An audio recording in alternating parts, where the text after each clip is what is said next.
Sevgilimi date'e çıkarmışam. Selam. Hayırlı olsun. Sağ ol, Allah razı olsun.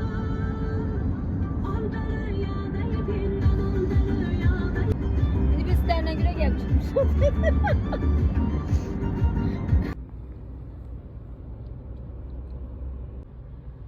Gelir.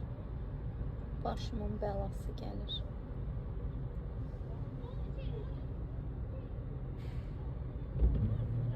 Burada kalsın iş olmaz, kaçayım gelirim.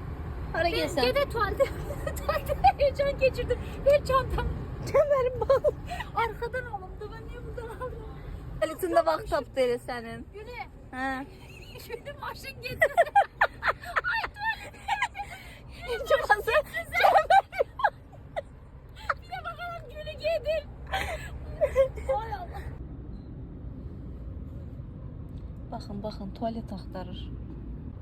Günümə güzaranıma baxın da. Məni buraxıb zapravkanın ortasında maşınla bir yerdə qaçıb tualetə.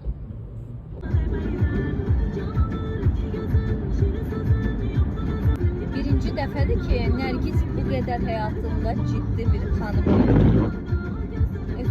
Fıramır heç tərəfədən. Çünki böyük məsuliyyət daşıyır. Məni yanına aparır.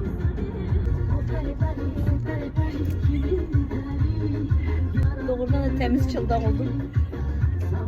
Qorxularım çatdım. Ay karnım ağrıdı.